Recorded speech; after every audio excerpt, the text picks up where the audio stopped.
All right. Hey, let's build the tile floor.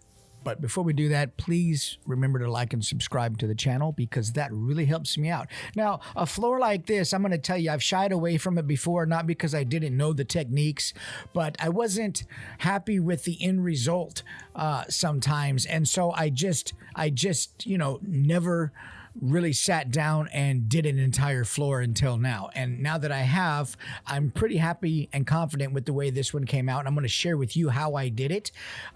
It's not that it's difficult, but you just think white squares on a big piece of foam, tile floor, right? No, there's so much more to it than that. It's not that it's difficult, but there's just quite a few steps involved. It's all pretty easy, but you just got to take your time and plan it out. And I'm going to show you how I did that in this video. So like and subscribe, and let's watch the video. So before I began making any marks on this foam or anything like that and ruining it, I Googled keywords like people standing on tile floor, things like that, because I wanted to see how big an area the footprint actually covered in each square of tile.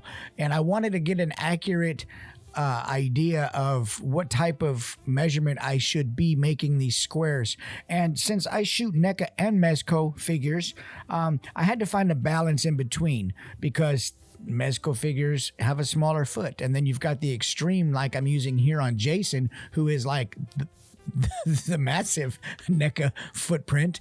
I wanted to find a balance in trying to make a floor that I could use easily for both figures and it not look terribly out of scale or anything like that. And so I settled on a measurement and decided that I was going to do just 1 inch by 1 inch squares.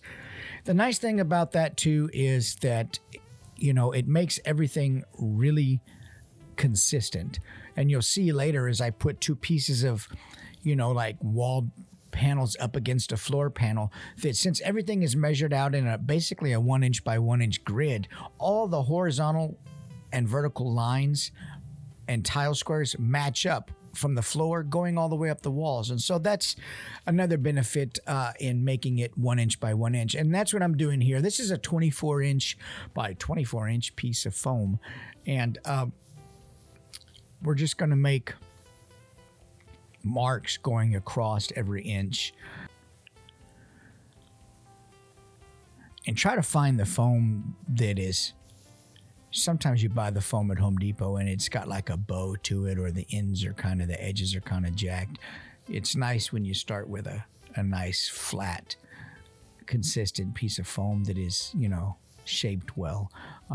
And it's not all scuffed up in the middle either. But make your marks 1 inch by 1 inch out. And this is the same thing that I do. Like if I'm doing a brick wall, you start with your lines. I mean, of course, a brick wall is like a 1/2 inch by 1 inch, but, a 1/2 inch by, 1/2 inch by 1 inch. And so, like I do cinder blocks that are like 3/4 inch by, 1 inch, but you just find out what size tile you want. And here we're just going with a 1 inch by 1 inch tile. And we make my lines at the top up there and then at the bottom. And then you've probably seen me do this before. I'll just mark my lines all the way down, and my GoPro at the height that it is, it doesn't cover unless I put it on super wide angle and then you're looking like through a fisheye the entire piece of this foam, because I started making a lot of my floors now 24 by 24 because it just gives me a lot more room to shoot the scene with different lenses, and I'm not so constrained to just cropping real tight with a 100 mil, 200 mil, or something like that. I can back up and use a 35 mil and get good shots and good amount of the scene in the frame. So here we're just going to take our big old ruler and match those lines up. Match those marks up 1 inch all the way across. There'll be 24 marks on top and 24 marks on the bottom. And we'll just line them all up. And I want to say this too.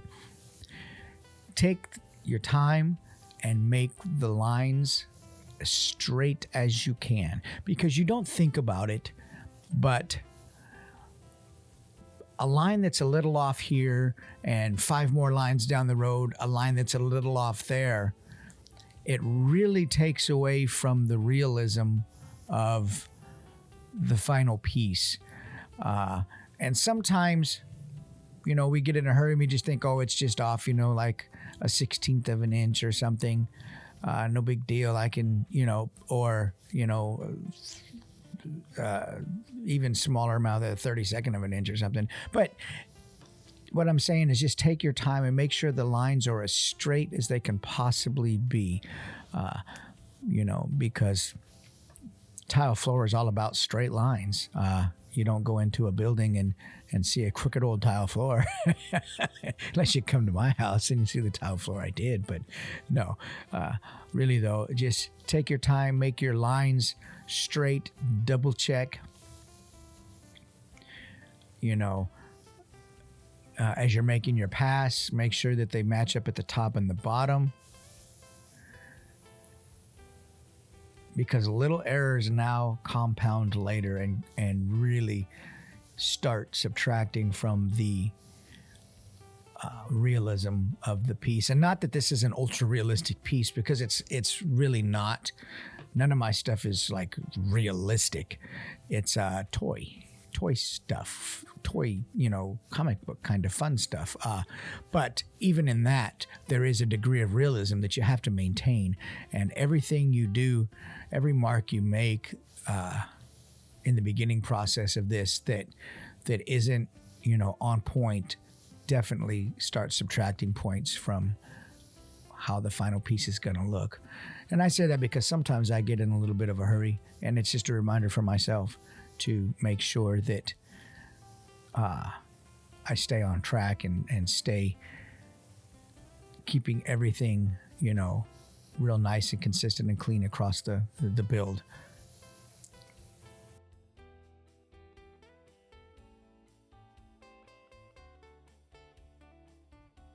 So now that we've got our lines all laid out, I just hold Jason up here just to, kind of refresh my mind as to how this is going to look and make sure everything is right on time. And then I put old John Wick up here and I put his feet in the tile squares.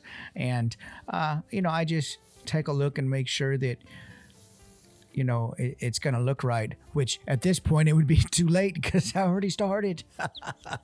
No, it's 1 inch by 1 inch, and that works out nice. And I throw Popeye up there, and each figure has a little bit different size feet or hands or whatever. So anyway, I'm liking the way that's going to look. And I want to show you now, before I get on to the next part, about actually cutting the lines in the foam. Now, I've got a wood burning tool here, and it produces a really nice, clean, straight line. I'm going to drag a piece of, sharp wood across the foam here, and you're going to see the type of line that this produces. You might say, well, why are you using a wood burning tool, and why don't you use like some kind of sharp stick or whatever? And I'm showing you right here the reason that I don't, because it drags through the foam. It doesn't leave behind a clean, open line. And we want, in a grout line, we want a nice, shallow line that is straight, clean, and leaves a little bit of an opening as your tool passes through, because we're going to be filling this with a material that mimics grout. And so you know what I'm talking about if you've done a brick wall where you do your pencil line, then you drag a tool through it to open that line up. That's not what we want in this case. And so I'm just trying to share with you the best tool for producing a line that mimics tile grout line and not like a brick wall. So that tool is going to be a wood burning tool. Now, the thing about the wood burning tool, and I use this when I make brick walls, and I use it when I make like stone walls and different things like that. So it's perfect for a tile floor, as it turns out. But what you have to watch for is the temperature and how fast or slow you move the tool through the foam, and the pressure that you use while you do that. 3 things you have to keep in mind when you make this grout line are those 3 things. And so it's best to take a practice piece of foam and put your wood burning tool on to a temp you think is going to be good, which should be pretty low, by the way, and a fine tip on the wood burning tool also. So you adjust it to a temperature that you think is going to be low enough. Then once it heats up to that temp, you make a few practice passes in the practice piece of foam. And what you're watching for is how wide of a gap it leaves behind, and how deep it goes. And then you make adjustments based on temperature and hand speed there. You can see my hand speed remains pretty consistent throughout the entire, time I make the lines into this foam. I've got a temperature that I like. Now the only 2 variables are pressure and hand speed as I move the tool along the foam.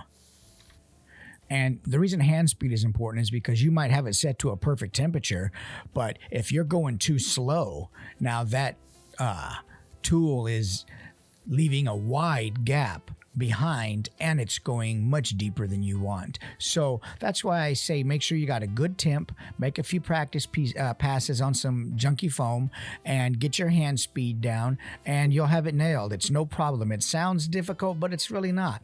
Temperature, hand speed, and you just don't want to end up with some lines thick here, some lines thin there. You want to try to maintain a consistent looking line across the entire board, because if not, the tile floor is going to not look like a tile floor.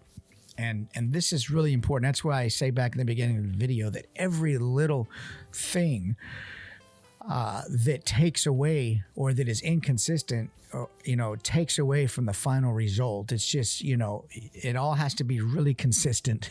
You can get away with some things in there, like if you happen to make a mistake going through it and one piece is wider, you can cut it out later and act like there's a piece of broken tile there or something. But you want to strive for consistent, clean lines, because that's what makes a tile floor. If not, then you're just going to have a bunch of random squares on a floor. So that's what really helps sell this piece, is beginning with really good, straight, consistent lines. Can I say that one more time? Really good, straight, clean, consistent lines. And I will tell you too, as you're building this, you might be like, oh, this is like a bunch of stinking squares. And that's what it is. It's a bunch of stinking squares. But as you start to paint it and stain it and spend time washing it and building up those squares with shading and things like that, then it starts to come alive and you get a little more mentally, motivated, or mentally, you get a little more mental affirmation that you're headed in the right direction. That's the best way for me to say it. And so, and especially on a big piece like this, it's 24 by 24. It's a big floor. Now you might be doing a smaller piece, and so, you might not have that, thought process going through it where I'm constantly doubting the end result is going to be worth me doing this. But I think we all go through that. But at any rate, so let's speed this up, and you can see we can get on to the next part. You don't want to watch me burn a bunch of squares in. You've seen me make enough passes on this to see how consistent and even my pull is. That's another thing. Don't go any other direction than bringing the tool towards yourself. Don't go sideways. Don't go up. Bring it towards you. It's the best way that I found that's going to give you that consistent line, left behind from the wood burning tool. Let's move on to the next part. Let's do some spray painting. And I'm going to give you a bonus in here. I'm going to show you where I totally screwed up. Well, not totally screwed up, but I screwed up enough to have to redo something. I've got asked a lot about how to spray paint foam too. Well, paint eat the foam, things like that. So in this video here, I show you that I've already spray painted this floor, but we're going to go through in a couple minutes, and I'm actually going to show you how to spray paint the foam. So I recorded that on a different day, and I'm going to share that with you. And I'm going to share you some things to look out for too. The reason I spray painted this floor, and I'm going to tell you why, is because when we go to lay down this grout, this material I'm going to use for grout, I'm going to be dragging a squeegee across this floor, a little handheld, plastic squeegee. And if you were to airbrush with acrylic paints this floor and then do that, what's going to happen is you're going to end up rubbing that paint right off, because that paint is just not very durable unless you seal it first. And so by using spray paint, what that does is it really creates a durable finish on that foam. I use a white matte spray paint here that's mixed with primer from, was it Rust-Oleum or something? Yeah, it's Rust-Oleum. And it creates a really durable finish, and it allows me not to have to worry at all about if I get water on the foam, if I drag a squeegee across it, if I drag a wet towel across it. None of that is going to bother the finish, and that's why I start out with spray paint on this. All right, who's ready to watch me mess up? For real. Okay, so you saw me spray the paint under the table. What I was doing was checking that to make sure that it's coming out and it's atomizing well, it's not clogged, there's a right amount of paint and propellant coming out at the same time. That needs to be atomizing perfectly. Okay, then I stand far away 18 inches and I just lightly dust this thing, man. A couple passes, let it dry. Couple passes, let it dry. You're going to waste some paint as it goes around the edges of the board and everything. That's fine. No problem. Just stand back, make sure that it's atomizing well, make a couple test squirts under the table before you start. Dust, just lightly powder that piece and then build it up. Turn it like I did here, hit it from another direction. You're getting all the angles covered this way. You're not worried about covering inside the line, because that's going to be filled with a grout. But you want to make sure you spin the board and you get it covered from different angles. Lightly dust that thing. And I'm telling you, once you get a decent coating on there, you can spray a little bit heavier if you want, but I'm stressing, take your time on this. Because once it starts to eat the foam because you've gone too close or you've done it in too big a hurry, you're going to have to start over. And I'm going to show you where I messed up here coming up shortly. I'm going to show you the two different types of finishes you're looking for on this. Here is a bad finish. You can see the texture in there. And I'm going to tell you the reason that this happened was because the first can of paint that I used was crap. And I didn't make my test spray under the table first. I shot a few bursts into the air and everything looked good, but then when I went to actually spray on the board, it just came out crappy. And you can see the texture there. This is what you don't want. As it starts to look just really textured, that means that you've already ruined it. This is what you're looking for, a nice smooth finish that doesn't have any pores in it. See the difference in the two pieces of foam? The one on the right is ate up a little bit. I could still use it, but it's ate up a little bit, and that's just not what you want. Let's take a look at it here in the shop. You're looking for a nice smooth finish like that with no pocking or texturing on the surface. And that's what you're looking for. And it's easy to wind up with a ruined piece. But the plus side is that I'm able to put a durable finish down on here if I take my time and the spray paint can works right and you cross all your, cover all your bases, then you should be fine. And so, like I say, just take your time, stand far back, build up the layers. Don't try to spray paint that piece all at once, and you're gonna get a good result. So here, what I did is I've cut a piece of foam out because I want to make it look like broken tiles. And then I'm packing the exposed foam down. I'm tamping it down with a wooden tool just to get a smooth, flat, compressed surface on there because I'm going to add a piece of broken pipe in here, which later I will fill with a product from AK Terrains and AK Terrains concrete putty. And then I will also attempt to use a 2-part mix acrylic to put in there to make it look like there's some water in there, maybe. See how brave I get. I've never used that before, and this is a shallow piece. I am sure that I can make it work. But I've said that to myself before, so we'll see. That'll be in another part of this video. Right here, we're just talking about tile, man. But you know, all kinds of little things you can add and do to this. You can see I've got a great finish going already on this floor. You know, just like I say, it's just so important to take your time. All right, I'm satisfied with that. Let's move on to adding some grout. This is an acrylic medium modeling paste. Amazon. I think the brand is Designers. But what we want to do is you want to mix a little bit in a container with whatever color paint that you want your grout to be. And I'm going with a gray, so I just add some cheap Apple Barrel dollar store black paint. Not dollar store, Walmart black paint to this big glob of acrylic medium modeling paste. Can you say that fast? Acrylic medium modeling paste. Anyway, so get you a scoop in a clean container. Get a popsicle stick, add you some, you know, brown or red or whatever color you want this grout to be. Since, like I say, I want it to be gray, I add some Apple Barrel acrylic black paint in there to get to the desired grayness that I want.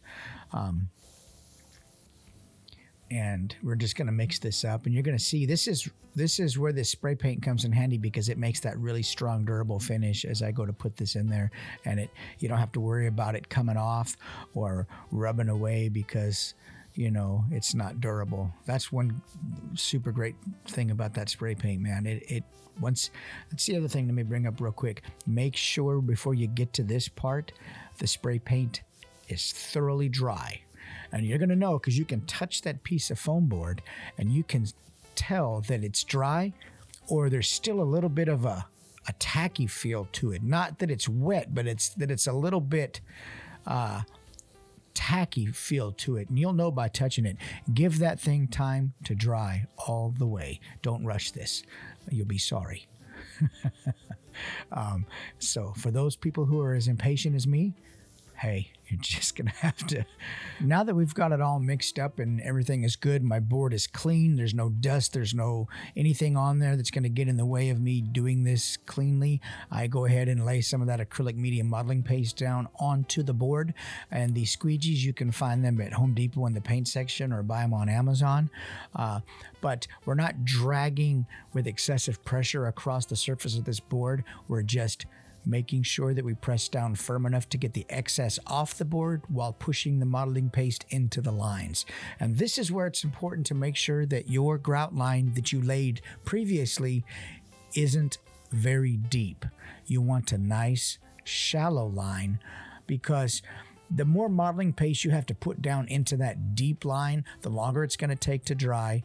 And you know, you're just going to use more modeling paste. So you can see here, it doesn't matter, you know, that you're dragging this across the board. It's not going to damage that paint at all. That's why spray paint is super helpful. But make sure that you go in different directions with the squeegee. Drag in different directions, get all the excess stuff stuff off there that you can. Going in directions, opposing directions is going to ensure that you've got your lines all filled in too. And the more that you can scrape off with that squeegee, the less you have to wipe off with a damp towel that we're going to do in the next step. So the more that you can get off of there, the better. Don't scrape, just pull the squeegee across the board real nicely, and you're going to see it's going to glide across there really nicely, and it's going to leave a thin little film like you see there, and that's fine. No big deal. It's not like glue where it's going to start drying right away and you're going to ruin the whole board. Don't rush it. Don't think you've got, a real limited amount of time to get that off the board, because it's not going to dry, within 5 or 10 minutes. That's for sure. So take your time, and you can see here, I'm not in any big hurry, making sure all the lines are filled, and we've got all the excess off the board that we can get off. And that's going to fill all your lines in real nice, going in different directions. And this is where the board starts to come alive, where the tile starts to come alive, and in your mind you get kind of a refreshed sense of confidence, because now you can see you're actually heading in the direction you want to be heading in, and that's a good feeling when you're working on a big floor like this that is essentially just white squares. And you're going to see there's a bowl of water, camera right, not my coffee cup, but a bowl of water. And the reason I have that there and a microfiber towel is because these microfiber towels work great for this, because they pick absolutely everything. Now that we've got all that drug off of there, with the microfiber towel moist, you just use it like a broom. You don't push down hard. You just lightly bring it across the surface. And I know it looks like I'm pushing down hard, but I'm not. I'm just really bringing it across the surface of the foam piece here. And you can see it's taking away the excess that was left behind on top, and it's leaving the acrylic medium modeling paste in the grout line. And so you just have to find a pressure that's good for you to use, but it doesn't require much pressure at all. And if you need to, these microfiber towels really pick up all that excess too. So you might have to dunk and rinse and wring out the towel again and repeat the process 2 or 3 times as you bring it across your floor, depending on what size the floor is or how much paste you've left behind on the floor. But that's all this is. Just bring it across there real nice. And that towel, believe me, it will pick it all up. It'll take a few passes, but it'll pick it all up. And you'll just keep doing this until you're happy with, the result of, getting it all the excess off of there. And this is really kind of like a revealing part. It shows you're going to see right away when that grout line is in there, you're going to see if your floor looks good or not. If you did your lines well, if all your lines are complete and even and consistent, this is going to tell you, because now you have some contrast between the tile and the lines to really show your imperfections if you have some, and you will have some, and that's okay. I mean, you're going to have a few little things here and there that you can cover with some paint or something later. But like I say, this revealing kind of unwrapping, if you will, is going to show you how well a job, all the steps you did before, how good a job you did up until now. And you can see here, I've got a little bit more to wipe off, so we'll just rinse and wring it out and get a little bit more off. But that's all there is to that part of it. I say that's all there is like it was like 10 minutes, but in actuality, I mean, it took me probably to get to this point. If I wasn't doing a video on this, it would probably have taken me with the paint time drying and everything. Well, it would have probably took me without the paint time drying and everything. It would have probably taken me an hour and a half maybe from line to paint, and then paint dry, a couple hours for the paint to dry, 3-4 hours for the paint to dry thoroughly. So really it was only about an hour and a half of work up until, that point, not including the paint drying. But now we're going to get into what, you can't just have white squares on there. You need to have some stains and some wear and a little bit of age in there, a little bit of shading going on. Before I do this shading, I'm going to go ahead and do some staining, and this is just apple barrel paints. I've got a bowl of water, a glass of water, and I've got 2 different brushes. And what I do in that glass of water, I've just got a stronger ratio of paint. The paint's pretty much right out of the bottle with a little bit of water in it. And then what I'll do is I'll take that and I'll dip it onto the floor. And then I'll take and dip that other brush in the water, and I'll move the paint around on the tiles just to create stains and washes. And I don't really want water stain, hard edge water stain marks. I just want the stain itself with the very faint edge of the watermark. And so that's what I'm doing. I'm kind of blending with a sponge here. I'm going to do a few different techniques, and this is all just really building stuff up. You don't really... you want to have bowls of clear water next to you because you want to be able to knock this stuff back if it's too strong, and you want to be able to tone it down really quickly before it dries. And so that's what I'm doing. I'll dip the brush in the water, and I'll go through and I'll soften up those water lines in there and just blend them out a little bit. I want the color, but I don't necessarily want the shape of the stain in there. And so that's what we're doing. And I'll just go through the entire board and do this. And you'll see how it all slowly builds. Each step just builds on the next one. And that's what I'm doing here. I'm taking drops of really watered down brown, and I'm just dipping them in random places. Not every single square is going to have... dark in each of the 4 corners. Not every floor has stains all across the floor in the same way. So randomize this. Randomize it with color, randomize it with intensity, and randomize it with, your placement. You don't want things to look uniform here because they're not. The tile itself is uniform, but all the staining and the aging really isn't uniform. It happens, in random patterns across the floor. And so try to keep that in mind as you're doing this. And remember, start out light. You can always go darker, but when you start out light, that gives you the ability to build. Make your wide light patterns and then go back inside and make your narrower, darker patterns and build these tones up, as you're doing this. Don't start out dark and go light. Start out light and wide and then go back, and build up your darks a little bit more.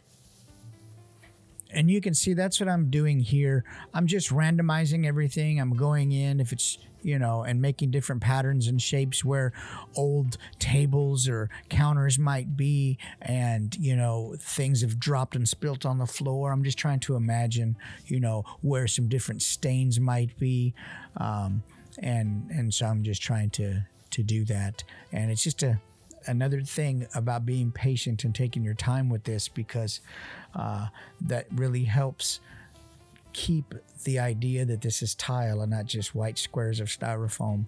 And I'm sure there's, a bunch of ways to do this even better, but this is the way that I found for me that worked and that I was happy enough to share. So people do make this stuff out of styrene and other types of materials, but my most common material that I use is XPS foam.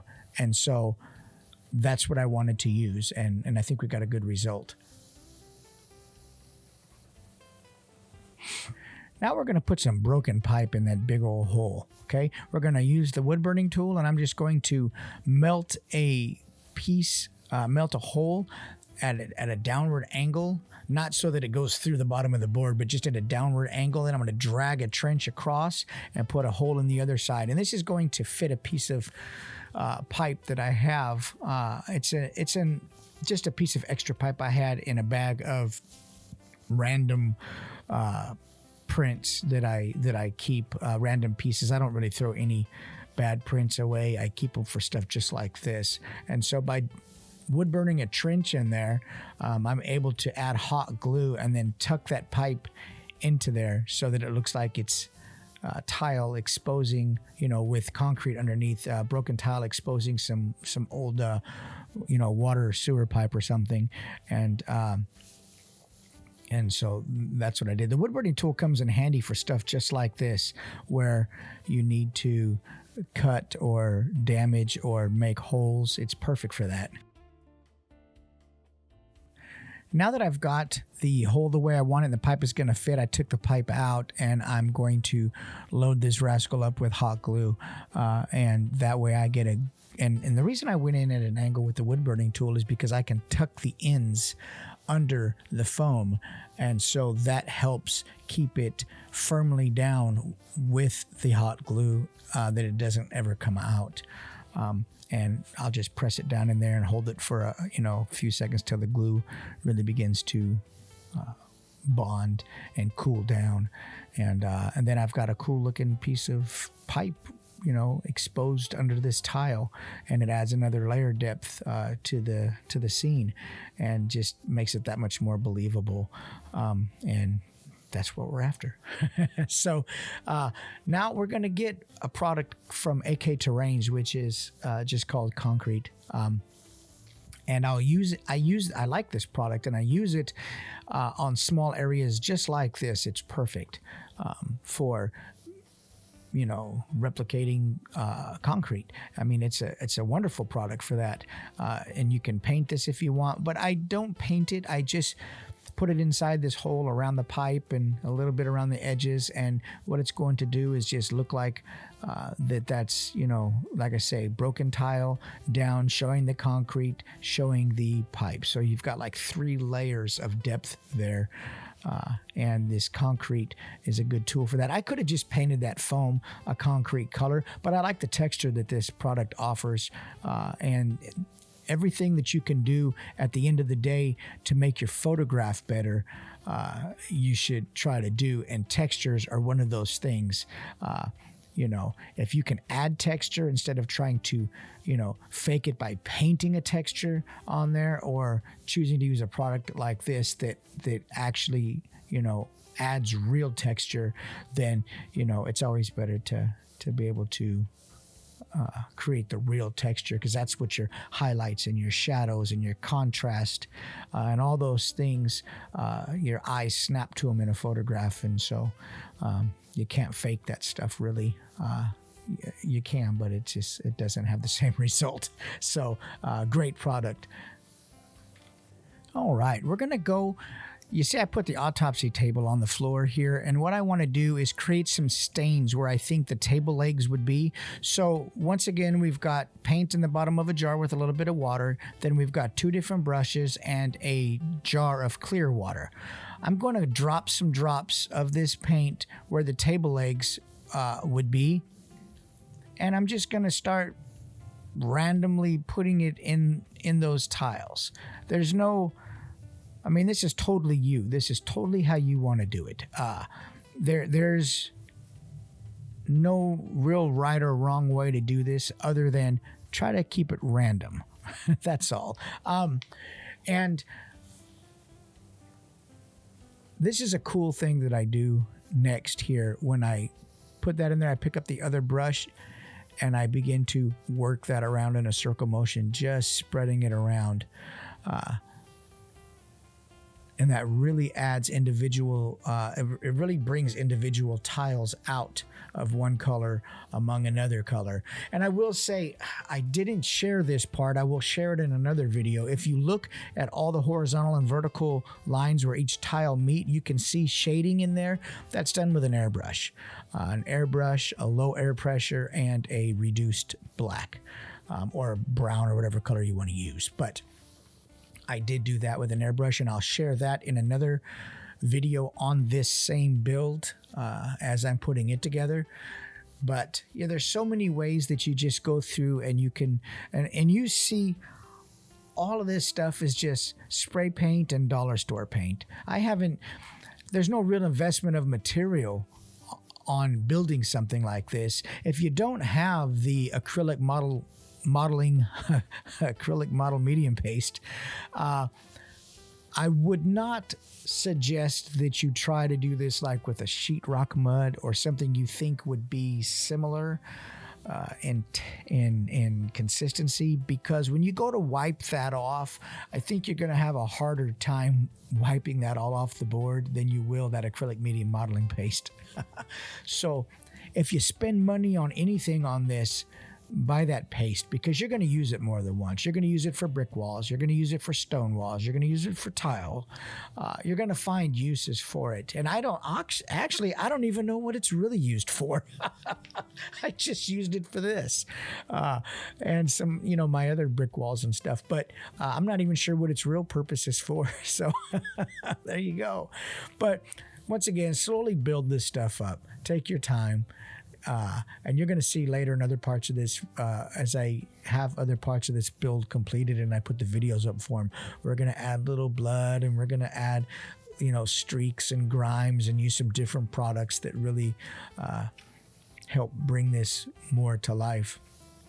You can see between each piece of tile where they intersect, there's some little gray spots where they meet, all those soft gray lines in there. That's all airbrushed in. There's just so many levels of buildup on this type of floor that, and I promise, if you try to rush through this and you try to find a method that you think is going to help you get there faster, you might ruin it, because this is all individual tiles. It's not like a big concrete floor where you can just roll it with a rock and create instant texture and instant appeal. Bam, I got a concrete floor. This is all individual stuff and individual tiles. And really to create that effect, it has to be done slowly and building it, building up each technique on top of the other. There's no one brush process to do this. And sometimes we think, or I think at least anyway in my mind, that, man, there's got to be a way to make this a little bit quicker, get a different size, get a bigger sponge, or get a different, we try to find some way to make this part go faster. But in doing that, you just don't get the same result. At least I haven't, because I've tried this before, and it's not ever been a result that I think that I was confident or willing or happy, to share. This one I am, because, I really like the result a lot better. Slow down, take the time. You can choose whatever. You can make this totally you. And since I'm doing a morgue, you can't get away with doing any other kind of floor for a morgue or a hospital than a tile floor. I would like to try and build if you've ever seen the old tiles, there are a resilient square tile where they have these little weird patterns in them of lights and darks and weird little shapes. They're a resilient floor tile, and it's made, actually the old ones were made from asbestos. Who knew when we were back in grade school that the asbestos was bad for us, so they say.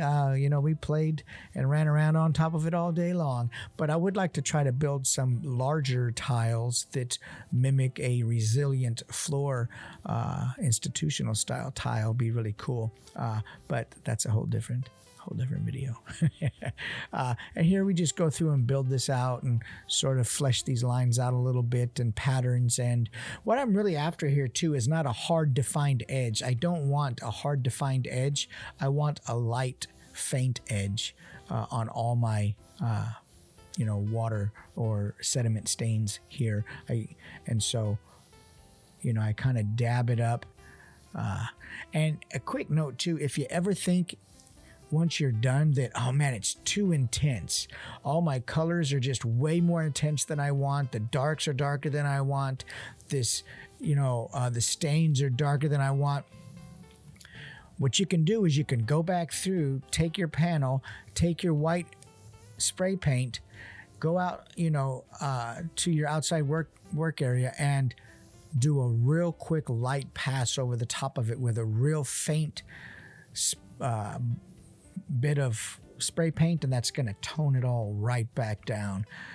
Just a real light from a great distance, let it fall over the top of that, and it's going to tone that all back down, and you're going to have a more muted end result. If you think your end result was too intense, then if you do that, that will mute it all down a little bit, and you'll be happier with it. That's what I did initially, because sometimes when you work in one color light temp in my garage studio, I sometimes I have my LED lights on and they're more of a daylight or a bluish. Then I've got my halogen lights, and so it all creates a different color cast, and it has a tendency of not presenting itself real as I'm painting on my workbench until I take it outside, and then I'm like, wow, this is like really intense, more intense than I wanted. So what I did is I just did what I told you. I took a little light mist of white spray paint, let it fall over the top of that, and it muted it right down,